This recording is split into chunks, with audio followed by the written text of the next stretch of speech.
ഗുരുർബ്രഹ്മ ഗുരുർവിഷ്ണു ഗുരുദേവോ മഹേശ്വര ഗുരു സാക്ഷാൽ പരബ്രഹ്മ തസ്മൈ ശ്രീ ഗുരവേ നമഃ.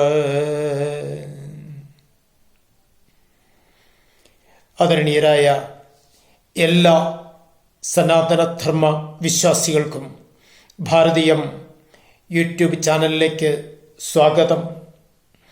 കഴിഞ്ഞ ഭാഗത്ത് നമ്മൾ പ്രതിപാദിച്ചത് ബ്രഹ്മതത്വത്തെക്കുറിച്ചായിരുന്നു. നിർഗുണ നിരാകാരവും സഗുണ സാകാരവുമായി ഈശ്വരൻ ഈ പ്രപഞ്ചത്തിൽ രണ്ട് രൂപത്തിൽ പ്രശോഭിക്കുന്നു എന്ന് ഞാൻ സൂചിപ്പിച്ചിരുന്നു. ഇന്ന് നമ്മൾ പ്രതിപാദിക്കുന്നത് ഭഗവാൻ ശ്രീകൃഷ്ണന്റെ അവതാരത്തെക്കുറിച്ചാണ്. നമ്മൾ എല്ലാവരും ശ്രീകൃഷ്ണ ജയന്തി ആഘോഷിച്ചു. ആഘോഷത്തെക്കാൾ ഉപരിയായി ആചാരത്തിനാണ് പ്രാധാന്യം എന്ന് ഞാൻ സൂചിപ്പിച്ചിരുന്നു. യഥാർത്ഥത്തിൽ ആരാണ് ഭഗവാൻ ശ്രീകൃഷ്ണൻ? ശ്രീകൃഷ്ണ പരമാത്മാവ് എന്നാണ് നമ്മൾ പറയുന്നത്. ആ ഭഗവത് തത്വത്തെക്കുറിച്ചാണ് ഈ ഭാഗത്ത് നമ്മൾ പ്രതിപാദിക്കുന്നത്. ഈ വീഡിയോ നിങ്ങൾക്ക് ഇഷ്ടമായി എങ്കിൽ ദയവായി സബ്സ്ക്രൈബ് ചെയ്ത് ഷെയർ ചെയ്ത് ലൈക്ക് ചെയ്ത് എല്ലാവരിലും ഈ സന്ദേശം എത്തിക്കുന്നതിന് വേണ്ട കാര്യങ്ങൾ എല്ലാ സനാതനധർമ്മ വിശ്വാസികളും ചെയ്യേണ്ടതാണെന്ന് ഓർമ്മിപ്പിക്കുകയാണ്. ഭഗവാൻ ശ്രീകൃഷ്ണ പരമാത്മാവിൻ്റെ അവതാരം, അത് അവതാരം എന്ന് പറഞ്ഞാൽ, അവതരിക്കുക എന്ന് പറഞ്ഞാൽ ഇറങ്ങി വരിക എന്നാണ് സാരം. ഇവിടെ ഞാൻ നേരത്തെ തന്നെ സൂചിപ്പിച്ചിരുന്നു, ഈശ്വരൻ മനുഷ്യനായിട്ട് അവതരിക്കലാണോ വേണ്ടത്, മനുഷ്യൻ ഈശ്വര ഭാവത്തിലേക്ക് ഉയരുകയാണോ വേണ്ടത്? തീർച്ചയായും രണ്ടാമത് പറഞ്ഞതാണ് ശരി എന്ന് എല്ലാവരും ഏകകണ്ഠേന അംഗീകരിക്കും. കാരണം മനുഷ്യൻ ഈശ്വര തത്വത്തിലേക്ക് ഉയരുകയാണ് ചെയ്യേണ്ടത്. അതിന് വേണ്ട സാധനാ പദ്ധതികളാണ് പൂർവ്വസൂരികളായ നമ്മുടെ ആധ്യാത്മിക ആചാര്യന്മാർ നമുക്ക് കാട്ടിത്തന്നത്. അങ്ങനെ പിന്നെ എന്തിനാണ് അവതാരം എന്നൊരു ചോദ്യം സ്വാഭാവികമായും ഉണ്ടാവും. ഇവിടെ ശ്രദ്ധിക്കേണ്ടത്, ആരാണ് ശ്രീകൃഷ്ണൻ? ഒറ്റ വാക്കിൽ നമ്മൾ എല്ലാവരും മറുപടി പറയും, ഭഗവാൻ ശ്രീഹരി വിഷ്ണുവിൻ്റെ 10 അവതാരങ്ങളിൽ ഒന്നാണ് കൃഷ്ണൻ. ഏതൊക്കെയാണ് 10 അവതാരങ്ങൾ? മത്സ്യകൂർമ്മ വരാഹശ്ച നരസിംഹശ്ച വാമന രാമോ രാമശ്ച രാമശ്ച കൃഷ്ണ കൽക്കി ജനാർദ്ദന. അങ്ങനെ 10 അവതാരങ്ങൾ. ഇതിൽ പൂർണ്ണമായ 2 അവതാരങ്ങളുണ്ട്. അത് ഭഗവാൻ ശ്രീരാമൻ അവതാരവും അതുപോലെ ശ്രീകൃഷ്ണ അവതാരവുമാണ്. ഇതിൽ കൃഷ്ണൻ ആരാണ് എന്ന് ചോദിച്ചാൽ, ഞാൻ മുമ്പ് പറഞ്ഞതുപോലെ എല്ലാവരും പറയും വിഷ്ണുവിൻ്റെ 10 അവതാരങ്ങളിൽ ഒന്ന്, അല്ലെങ്കിൽ വസുദേവരുടെയും ദേവകിയുടെയും പുത്രൻ, അതുമല്ലെങ്കിൽ നന്ദഗോപരുടെയും യശോധയുടെയും വളർത്തുപുത്രൻ. ഇതിനപ്പുറത്ത് പലപ്പോഴും ഭഗവാനെക്കുറിച്ച് നമുക്ക് അറിയാൻ അഥവാ പറയാൻ കഴിയുന്നില്ല. അത് നമ്മുടെ പലപ്പോഴും ഈ ആചാര്യന്മാർ അത്തരം കാര്യങ്ങൾ വിശകലനം ചെയ്യാറില്ല ആഴത്തിൽ. പ്രത്യേകിച്ച് ശ്രീകൃഷ്ണ പരമാത്മാവിനെക്കുറിച്ച് നമ്മൾ വ്യക്തമായി അറിയണം. ഈ കഴിഞ്ഞ ദിവസം നമ്മൾ ശ്രീകൃഷ്ണ ജയന്തി ആഘോഷിച്ചു.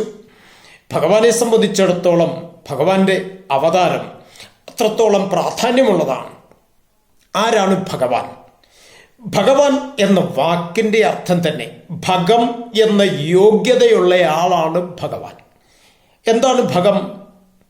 ആചാര്യന്മാർ പറയുന്നത്, ഐശ്വര്യസ്യ സമഗ്രസ്യ വീരസ്യ യശസ്സ ശ്രിയ ജ്ഞാന വൈരാഗ്യയശ്ചൈവ ഷണ്ണാനാം ഭഗ ഇതിങ്കന. ഐശ്വര്യം, അതുപോലെ സമത്വം, വീരം, യശസ്, ജ്ഞാനം, വൈരാഗ്യം, ഈ 6 ഗുണങ്ങൾ എവിടെയുണ്ടോ അങ്ങനെയുള്ള ആളെയാണ് നമ്മൾ ഭഗവാൻ അഥവാ ഭഗവതി എന്ന് പറയുന്നത്. ഈ 6 ഗുണങ്ങൾ. അങ്ങനെയുള്ളവരെ നമ്മൾ എല്ലാവരും ഭഗവാനായി കാണും. അഥവാ ദേവീ സ്വരൂപമാണെങ്കിൽ ഭഗവതി എന്ന് നമ്മൾ സംബോധന ചെയ്യും. അപ്പോൾ കൃഷ്ണൻ എന്ന വാക്കിൻ്റെ അർത്ഥം എന്താണ്? അവിടെയാണ് ഭാഗവതം മൂലത്തിൽ പറയുന്നത്, കൃഷിശ്ച സർവവചനോ നകാരോ ബീജവാചക സർവബീജം പരബ്രഹ്മം കൃഷ്ണമിത്യഭിധീയതേ. കൃഷ് എന്ന് പറഞ്ഞാൽ ആകർഷിക്കുന്നവൻ എന്ന് സാരം. സർവ നകാരോ ബീജവാചക. ന എന്ന ശബ്ദത്തിനർത്ഥം ബീജശബ്ദമാണ്. ചുരുക്കി പറഞ്ഞാൽ സർവ ചരാചരങ്ങൾക്കുള്ളിലും ജീവസ്വരൂപമായി ബീജസ്വരൂപമായി കുടികൊണ്ടുകൊണ്ട് കാലം തികയുമ്പോൾ എല്ലാത്തിനെയും തന്നിലേക്ക് ചേർക്കുന്ന പരബ്രഹ്മതത്വമാണ് ഭഗവാൻ ശ്രീകൃഷ്ണൻ. നിർഗുണ നിരാകാരമായിരിക്കുന്ന ബ്രഹ്മതത്വത്തിന് സഗുണ സാകാരത്വം കൈവന്നപ്പോൾ അത് ഭഗവത് സ്വരൂപമായി മാറി. അപ്പോൾ ഈ ഗുണമൂർത്തിയായ കൃഷ്ണ പരമാത്മാവിനെ ഉപാസിച്ച് വേണം നിർഗുണ തത്വത്തിലേക്ക് ഉയരാൻ. എല്ലാ ദേവതകളുടെയും അവസ്ഥ ഇത് തന്നെയാണ്. അങ്ങനെ ഗുണമൂർത്തികളെ, സഗുണ സാകാര മൂർത്തികളെ ഉപാസിച്ച് വേണം ഒരു ജീവൻ നിർഗുണ നിരാകാര തത്വത്തിലേക്ക് പടിപടിയായി ഉയരാൻ. ഈ തത്വമാണ് ഭഗവത് തത്വം അഥവാ ശ്രീകൃഷ്ണ തത്വം. ഈ രഹസ്യം എല്ലാവരിലും എത്തിക്കുവാനും ഭഗവാനെ സഗുണ സാകാര രൂപേണ ഉപാസിച്ച് ഒടുവിൽ നിർഗുണ നിരാകാര രൂപമായിരിക്കുന്ന ബ്രഹ്മതത്വത്തിലേക്ക് തൻ്റെ ജീവാത്മസ്വരൂപത്തെ പ്രാപിക്കുവാനും ജനി മരണങ്ങളില്ലാത്ത അവസ്ഥയിലേക്ക് തൻ്റെ ജീവസ്വരൂപത്തെ എത്തിക്കുവാനും, അതാണല്ലോ ഹിന്ദു പരമമായ മോക്ഷം എന്നതുകൊണ്ട് അർത്ഥമാക്കുന്നത്.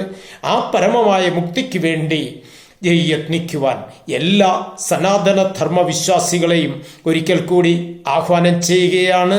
അതുപോലെ ഈ വീഡിയോ നിങ്ങൾക്കിഷ്ടമായെങ്കിൽ ദയവായി സബ്സ്ക്രൈബ് ചെയ്ത്, ഷെയർ ചെയ്ത്, ലൈക്ക് ചെയ്ത് ഈ സനാതന ധർമ്മ സന്ദേശം എല്ലാവരിലും എത്തിക്കുവാൻ എല്ലാ വിശ്വാസികളും എല്ലാ ഹിന്ദുക്കളും തയ്യാറാകണം എന്ന് ഒരിക്കൽ കൂടി അഭ്യർത്ഥിക്കുകയാണ്. എല്ലാവർക്കും സാദര നമസ്കാരം.